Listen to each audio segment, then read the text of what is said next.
ગઈકાલે ખેડૂતો અને કોંગ્રેસના નેતાઓ દ્વારા જે રીતે આખી ટ્રેક્ટર રેલી કરવામાં આવી હતી, ખેડૂતોને લઈને વાત કરવામાં આવી હતી અને આ જ રેલી દરમિયાન જે રીતે ખેડૂતોના બે ભાગ થયા હતા અને બાદ ક્યાંક આક્ષેપો છે તે આમ આદમી પાર્ટી ઉપર પણ મૂકવામાં આવ્યા હતા।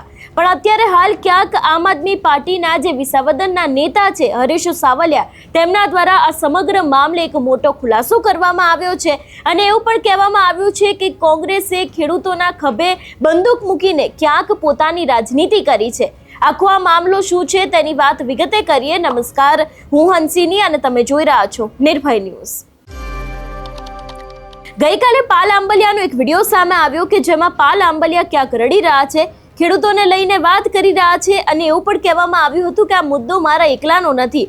અત્યારે હાલ મારા ઉપર એવા આક્ષેપો મૂકવામાં આવી રહ્યા છે કે હું ખેડૂતોને ગુમરાહ કરું છું। પણ હવે આ જ વાતને લઈને આમ આદમી પાર્ટી દ્વારા એક મોટો ખુલાસો કરવામાં આવ્યો છે અને કહેવામાં આવ્યું છે કે પાલ આંબલિયા સહિતના જે બીજા લોકો છે એ લોકોએ ક્યાંક ખેડૂતોની સાથે અન્યાય કર્યો છે। પહેલા કહેવામાં આવ્યું હતું ગાંધીનગર જઈશું અને એ બાદ તે લોકોને ગુમરાહ કરીને અમદાવાદના ઓગણજ ખાતે લઈ જવામાં આવ્યા અને સભા કરીને આખો મામલો છે તેને પતાવી દેવામાં આવ્યો અને એટલા જ માટે ક્યાંક ખેડૂતોના નામે આ વખતે કોંગ્રેસે ફરી એક વખત રાજનીતિ કરી છે એવા આક્ષેપ મૂકવામાં આવ્યા છે। વધુમાં આ વિષયને લઈને હરીશ સાવલિયાએ શું કહ્યું તે સાંભળીએ। મિત્રો, 2 દિવસ પહેલા મેં એક વિડીયોમાં કીધું હતું કે જેતપર ગામે જે ભારતીય જનતા પાર્ટીના એટલે કે ભાજપના માણસો ત્યાં ચાલુ ધારાસભ્યના ભાઈઓ તથા એમની ટીમ જે ખેડૂતોને સહકાર આપવા આવી છે, આવું એ લોકો બણગા ફૂકે છે, આવી એ વાતો કરે છે કે અમે ખેડૂતોને સહકાર આપવા આવ્યા છીએ। પણ મેં કીધું હતું એ વાત તદ્દન ખોટી છે। એ ખેડૂતોને સહકાર આપવા આવ્યા જ નથી, એ માત્ર ને માત્ર આંદોલન તોડવા માટે આવ્યા છે। એ વાત આજે સત્ય નીકળી। ટ્રેક્ટર રેલી ચાલીથી મોરબીના જેતપરથી આજુબાજુના તમામ તાલુકાઓમાંથી ત્યાં થતા સુરેન્દ્રનગર થઈ અને અમદાવાદ પહોંચી।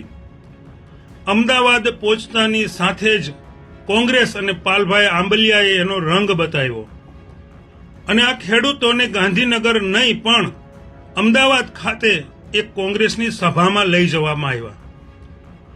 આ કોંગ્રેસની રાજનીતિ જૂની છે, આ કોંગ્રેસની રીત છે, કારણ કે કોંગ્રેસ જો એના નામે બોલાવે તો લોકો આવતા નથી, એટલે એ લોકો ખેડૂતોના ખંભે બંદૂક ફોડવામાં માહિર છે।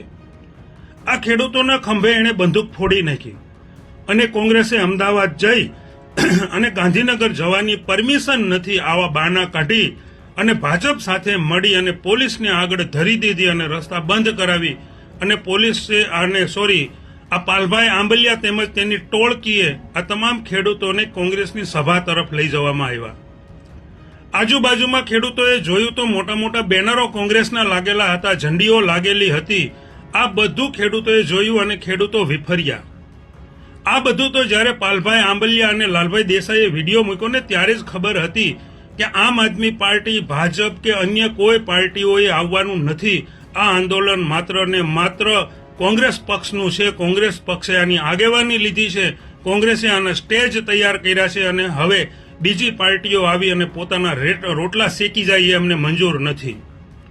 તો તમે પણ ખેડૂતના ખંભે બંદૂક રાખી અને તમારા રોટલા શેકા। આ ખેડૂતોને ગુમરાહ કર્યા, ખેડૂતોને ગાંધીનગર લઈ જવાના હતા, તમે એવું કીધું કે ગાંધીનગર જવાની પરમિશન નથી।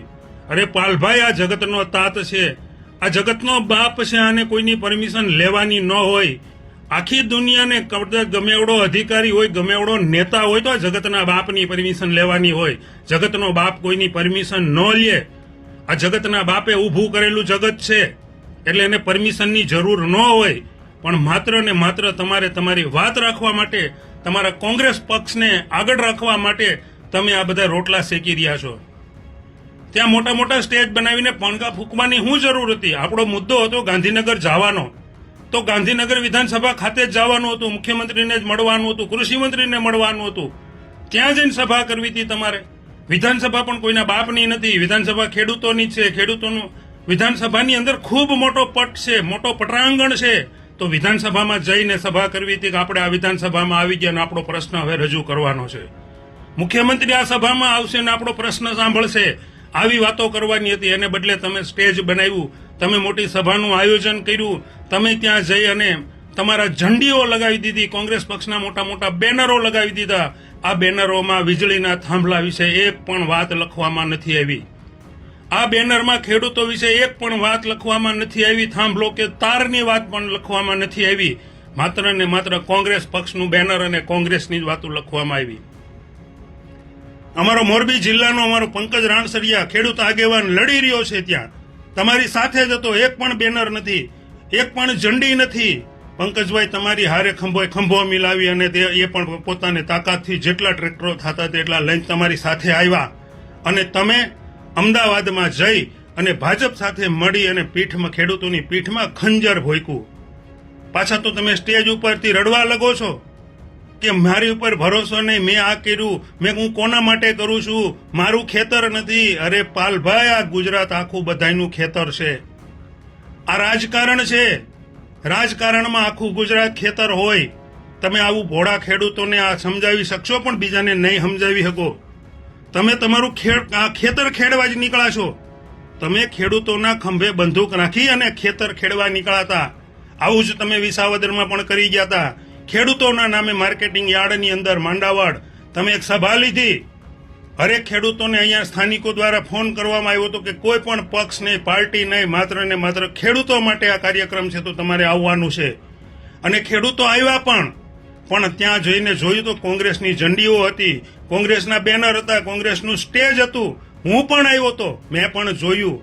હું પણ 1 કલાક ત્યાં તમારાથી આગળ દૂર ઉભો રહ્યો તો તમારા આગેવાનોને ખબર છે.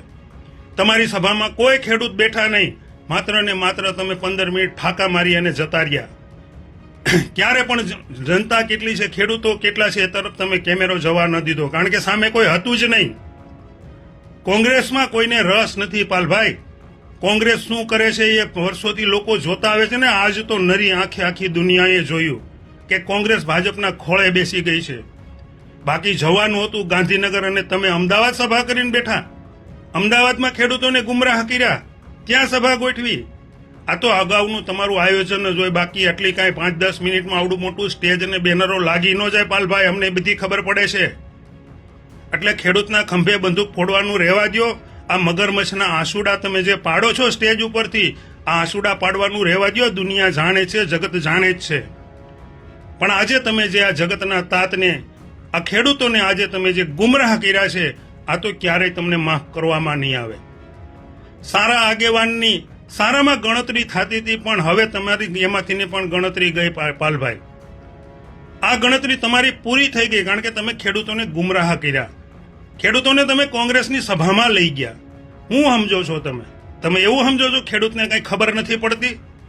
પાલભાઈ, ખેડૂત જગતનો તાત છે, આ બધાનો બાપ છે ને બધી ખબર પડે છે. એટલે આ બધું તમે રહેવા દો. તમારું હવે ધોળું થઈ ગયું છે. આવા ગતકડા કરીને આવા ખોટી રીતે ખેડૂતોના ખર્ચા કરાવવામાં ઓલી પાર્ટી નહીં આવે, ઓલી, અરે ભાજપ આવે, કોંગ્રેસ આવે, આપ આવે, ગમે તે આવે, ખેડૂત બનીને આવે તો બધા આવકાર્ય જ હોય.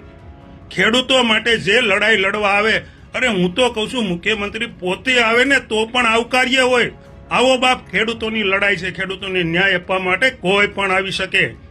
આ તો તમે વિડીયો બનાવીને મૂકી દો કે માત્ર કોંગ્રેસ જ. વાહ રે વાહ, કોંગ્રેસ એક જ ખેડૂતોની હમદર્દી બની ગઈ. જો ખેડૂતની હમદર્દ કે કોંગ્રેસ હોત તો આ 32 વર્ષ ત્યાં તમે વિપક્ષમાં બેઠા છો, ખેડૂતોની આ હાલત ન હોત. અને હવે તમે માત્ર તમારું, અમે આંદોલન કર્યું, અમે ખેડૂતનું ભલું કરી દેવું, તો કરો ભલું. આવી રીતે ભલું કરશો કે કોંગ્રેસનું ભલું કરવા નીકળાશો? પણ કોંગ્રેસનું ભલું ક્યારેય નથી થાય એમ પાલભાઈ. હવે કોંગ્રેસ પતી ગઈ, પૂરી થઈ ગઈ કોંગ્રેસ. થોડી ઘણી બચી હતી, તમે આજ પૂરી કરી દીધી. અમદાવાદમાં ખેડૂતોને ગુમરાહ કરીને આજ પૂરી કરી દીધી. એટલે આ બધું બંધ કરો. અને જો ગાંધીનગરમાં જવાનું હોય તો અમે પણ ખેડૂતોને આહવાન કરીએ છીએ કે ખરેખર ગાંધીનગર આપણે બધાએ જવું હોય તો ચાલો ગાંધીનગર, અમે પણ આવવાના તૈયાર છીએ. અત્યાર સુધી પાલભાઈએ કીધું કે ભાઈ આમ આદમી પાર્ટી વાળા ન આવે તો ન આવ્યા, ચાલો. ઈશુદાનભાઈ ન આવે, ગોપાલભાઈ ન આવે, કોઈ ન આવે, અમે કરી લેવું, કાંઈ વાંધો નહીં, અમે ન આવ્યા. પણ અમે ખેડૂતોની હારે તો હતા જ. હજી પણ ખેડૂતો જો અહીંયાથી આહવાન કરે તો અત્યારે હાલ આખા ગુજરાતમાંથી ખેડૂતો આમ આદમી પાર્ટીના હોય, ભાજપના હોય કે કોંગ્રેસના હોય કે કોઈ પણ બીજા પક્ષના હોય, કરો આહવાન, અને જો અત્યારે 4-5 કલાકમાં જેટલો જેને રન ન પહોંચીએ તો ખેડૂતના પેટ ના મટી જાય. હું વાત કરો છો, આ તો તમે એવી વિડીયો મૂક્યો ને કે નથી આવવાનું, બાકી સૌરાષ્ટ્રમાંથી હજારો લોકો આવવાના હતા. આ આંધળી મૂંગી અને બેરી સરકારના કાન સુધી આ વાત પહોંચાડવા માટે તૈયાર જ હતા બધાય. પણ તમે તમારા રોટલા શેકવા માટે તમે જે વિડીયોના માધ્યમથી બધાને જણાવ્યું કે આ કોઈને આવવાનું નથી, તો અમે ન આવ્યા. કારણ કે અમે તો આમ આદમી પાર્ટીવાળા છીએ ભાઈ, ખેડૂતના દીકરા તો છીએ જ, પણ આમ આદમી પાર્ટીવાળા પણ છીએ, એટલે અમે ન આવ્યા. પણ જો ત્યાંથી ખેડૂતો અને અમારા પંકજ રાણસરિયા જો ત્યાંથી હાકલ કરશે તો અમે ગમે ત્યારે રાત્રે 12 વાગ્યે પણ અહીંથી હજારો ગાડીઓ લઈ અને નીકળવા માટે તૈયાર છીએ. જય હિન્દ, જય ભારત, જય જય ગરવી ગુજરાત. એટલે જે રીતે અત્યારે હાલ ક્યાંક સવાલો સીધા જ પાલ આંબલિયા ઉપર ઉભા થઈ રહ્યા છે, કહેવામાં એવું જ આવી રહ્યું છે કે કોંગ્રેસ દ્વારા ક્યાંક આ સમગ્ર મામલે ખેડૂતોના નામે રાજનીતિ કરવામાં આવી છે. જે રીતે ગઈકાલે જોયું હતું કે ઘણા બધા ખેડૂતો અને પોલીસ વચ્ચે ઘર્ષણ થયું હતું, પોલીસ છે એ લોકોએ બુલડોઝર પણ લાવી દીધું હતું. ક્યાંક ને ક્યાંક પાલ આંબલિયા છે એમનો રડતો વિડીયો સામે આવ્યો હતો, ઘણી બધી જગ્યાએ પાલ આંબલિયાના નિવેદનો સામે આવ્યા હતા. પણ હવે આ સમગ્ર મામલે કોંગ્રેસ દ્વારા શું કહેવામાં આવશે એ પણ જોવાનું રહેશે. આ વિષયને લઈને તમારો શું અભિપ્રાય છે અમને કમેન્ટ કરીને ચોક્કસથી જણાવજો. તેની સાથે અમારી ચેનલ નિર્ભય ન્યૂઝને લાઇક, શેર અને સબસ્ક્રાઇબ કરવાનું ભૂલશો નહીં. નમસ્કાર.